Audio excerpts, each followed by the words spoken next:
बऱ्याचदा वेगवेगळ्या कारणांमुळं दातदुखीचा त्रास लोकांना होतो आहे. म्हणजे किडनी म्हणा किंवा जे काही हालतायत दात पडण्याच्या पूर्वीचे किंवा सूज येते तिकडच्या साईडला हिरड्यांना, या सगळ्या कंडिशन्समध्ये आयुर्वेदामध्ये एक गंडूश नावाची संकल्पना सांगितली आहे, ज्याच्यामध्ये तेल व्यवस्थित धरून ठेवायचं तोंडामध्ये आणि जोपर्यंत तुम्ही होल्ड करू शकता तोपर्यंत करणं आणि त्यानंतर ते थुंकून देणं.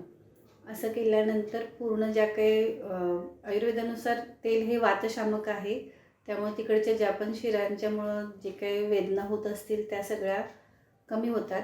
याच्यामध्ये आयुर्वेदिक तेल आहेत. इरिमेदाती तेल एक आयुर्वेदाचं मिळते, जे पेनकिलर बेस्ट क्वालिटी आहे, किंवा तुम्ही नॉर्मल तिळाचं तेल पण वापरू शकता आणि त्याचा उपयोग जास्त चांगला होतो आहे. सलग 7-8 दिवस केलं तर तुम्हाला छान रिझल्ट्स मिळतील. याविषयी तुम्हाला अजून जास्त जाणून घ्यायचं असेल, त्याच्यामध्ये घरगुती बऱ्याच गोष्टी आपण करू शकतो आहे दातांची हेल्थ चांगली ठेवण्यासाठी, तसं असेल तर मला कमेंटमध्ये थम्सअप करा.